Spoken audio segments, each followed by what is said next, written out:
Boa noite a todas. Como é bom começar aqui nessa casa, começando dando boa noite a todas e a todos. Excelentíssima senhora vice-presidenta da Assembleia Legislativa do Estado de Minas Gerais, deputada Leninha, nossa companheira e amiga de luta, muito obrigada por estar aqui presidindo essa noite, representando também o nosso presidente, deputado Tadeu. Excelentíssima deputada Beatriz, nossa amiga de parlamento, mulher de luta, companheira aqui na Assembleia, muito obrigada por estar aqui também. Excelentíssima delegada de polícia, doutora Maria Gorete Rios, uma das idealizadoras da delegacia especializada na defesa da mulher em Divinópolis, minha amiga, mulher de muita luta por todo o Centro-Oeste e por todas as mulheres, boa noite. Excelentíssima senhora coordenadora do Centro de Apoio Operacional das Promotorias de Justiça de Combate à Violência Doméstica e Familiar contra a Mulher, do Ministério Público de Minas Gerais, doutora Patrícia Rabkouk, que eu estou tendo o prazer de a cada dia me aproximar mais e conhecer a sua luta e o seu grande trabalho, doutora Patrícia. Excelentíssima senhora coordenadora substituta da 4ª Defensoria Especializada de Defesa da Mulher Vítima de Violência, defensora pública Diana Fernandes de Moura, que está representando hoje a nossa defensora pública Raquel Gomes de Souza Costa Dias. Boa noite. Excelentíssima senhora chefe da Seção de Direitos Humanos e Prevenção à Violência Doméstica da Polícia Militar de Minas Gerais, Major Jane de Oliveira Barreto, representando a nossa Polícia Militar. Boa noite para a senhora também. Excelentíssima senhora... E excelentíssima senhora chefe da Divisão Especializada em Atendimento à Mulher, ao Idoso e à Pessoa com Deficiência e Vítimas de Intolerância, conterrânea de Divinópolis, doutora Danúbia Quadros. E excelentíssima senhora chefe de gabinete da Secretaria de Estado de Desenvolvimento Social, SEDES, Soraya Romina dos Santos, representando a nossa secretária de Estado de Desenvolvimento Social, Elizabeth Jucá. Cumprimento também os colegas deputados, doutor Jean Freire, deputado Cássio Soares, boa noite.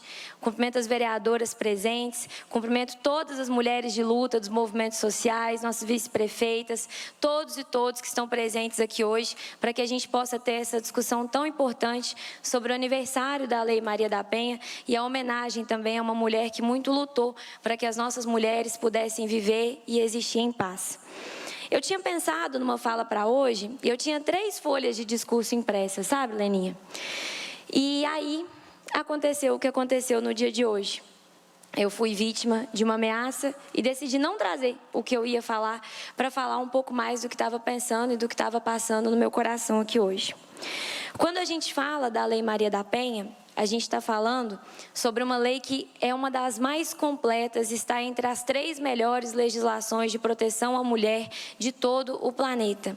E quem diz isso não é a Lohana, é a ONU, a Organização das Nações Unidas, que diz isso.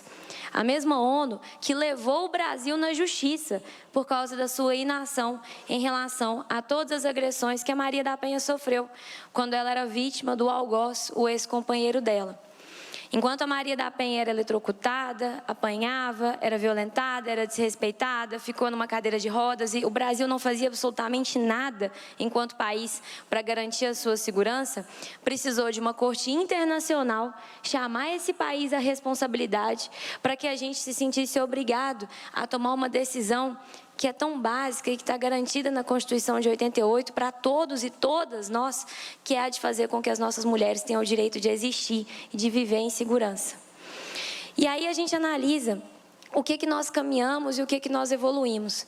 Eu estive com a doutora Danúbia anteontem e na nossa conversa a gente estava discutindo se os índices aumentaram porque a violência aumentou ou se os índices aumentaram, os índices de violência, porque a subnotificação está cada vez menor, porque nós estamos cada vez mais cientes dos nossos direitos.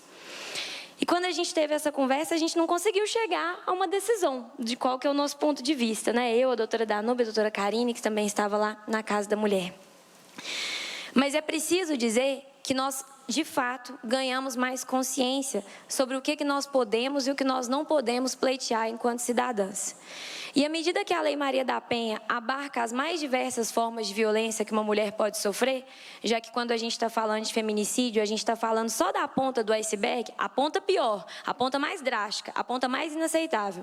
Mas a gente tem antes a violência física, a violência psicológica, a violência patrimonial e tantas formas de violência que as mulheres podem sofrer. sofrer e infelizmente sofrem, a gente percebe que o conhecimento sobre essas violências foi muito ampliado. E foi ampliado porque a gente começou a falar sobre esse assunto. Infelizmente, precisou que lá atrás uma corte internacional chamasse esse país à responsabilidade, depois de uma mulher ter se tornado símbolo, como a Maria da Penha se tornou, das violências que a gente não pode e não deve tolerar nunca mais enquanto sociedade.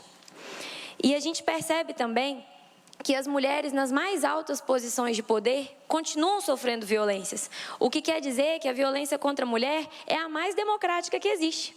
Se há algo de democrático na violência, é na violência contra a mulher.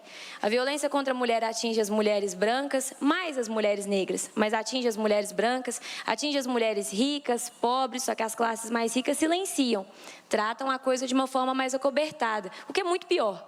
Atinge as mulheres em posição de poder, atinge delegadas, atinge policiais civis no geral, atinge policiais militares, atinge deputadas. Todas as deputadas que estão presentes aqui hoje já foram alvo de violência e de ameaça. Atinge promotoras, atinge as mulheres que estão nas mais diversas camadas da sociedade, mostrando que, de fato, o que a gente precisa é fazer com que os homens comecem a perceber e a entender, e os homens que estão presentes nessa noite hoje saem daqui com uma responsabilidade um pouco maior, senhores, porque o que a gente precisa é fazer com que os homens comecem a entender que os nossos corpos não apenas se parecem com corpos humanos, como falou a ministra Carmen Lúcia no mês passado, no importante julgamento do fim da tese da legítima defesa da honra. A gente não só se parece com seres humanos, nós somos seres humanos. E a gente tem tanto direito de ocupar os espaços legislativos, profissionais, como trabalhadores no setor privado, como trabalhadores no setor público, como mulheres que escolheram e optaram por ficar em casa cuidando de seus filhos, com segurança. A gente tem o mesmo direito de estar nos espaços em segurança que os homens têm. Porque se um homem sai à rua à noite, voltando da sua universidade, voltando do trabalho que terminou num turno mais tarde, ele só tem medo da violência patrimonial. A gente tem medo da violência patrimonial, a gente tem medo da violência física, a gente tem medo de sumir do mapa. E ninguém mais tem notícia da gente. Isso não é admissível de forma alguma. Então, como falou a ministra Carmen Lúcia, e eu peço especialmente aos homens, novamente, que saiam daqui com essa missão, a gente não apenas se parece com seres humanos, nós somos seres humanos e a gente precisa ser respeitada dessa forma. Celebrar os 17 anos da Lei Maria da Penha hoje é também pensar sobre tudo aquilo que a gente ainda precisa avançar. É pensar sobre tudo aquilo que a gente precisa falar enquanto poder legislativo, de segurança legislativa, para que as pessoas que estão executando a lei na ponta tenham segurança para poder trabalhar.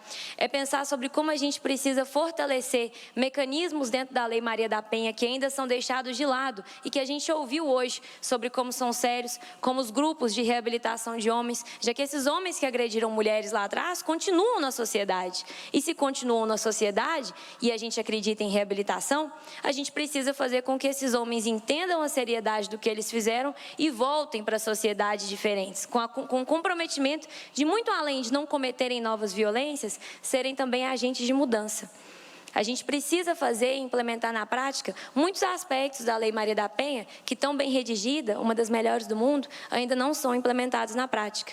Então, há uma responsabilidade extra colocada sobre os ombros das pessoas que estão à frente das Secretarias de Estado de Desenvolvimento Social, das pessoas que estão à frente do Poder Legislativo, que precisa sair da omissão, especialmente a nível federal, e legislar sobre os assuntos que são de interesse das mulheres e que são importantes. Porque a gente sabe que enquanto a gente ainda tem tanto a avançar e a gente faz corpo mole nesses avanços, as mulheres estão morrendo, as mulheres estão sendo sequestradas, as mulheres estão sofrendo violência psicológica, as mulheres estão tendo muitas e muitas consequências de tanta omissão e de tanta lentidão. Apesar de tudo isso, hoje ainda é um dia feliz. Hoje ainda é o dia em que a gente fala desses 17 anos dessa lei que permitiu que a gente conseguisse conscientizar a mim e a todas nós sobre os direitos que a gente tem enquanto cidadãs, enquanto seres humanos, enquanto pessoas que nasceram nesse país, que tem uma Constituição maravilhosa, completa e que precisa ser melhor cumprida por todos aqueles que estão em posição de poder, inclusive nós. Então eu espero que essa seja uma noite maravilhosa, que fique na memória de todos nós, que a gente consiga sair daqui com mensagens importantes e deveres de casa, novamente, especialmente para os homens, para que a gente consiga, de fato, construir uma sociedade acolhedora, respeitosa, de segurança para todos e todas, independente do sexo que consta na nossa certidão de nascimento. Muito obrigada, presidenta.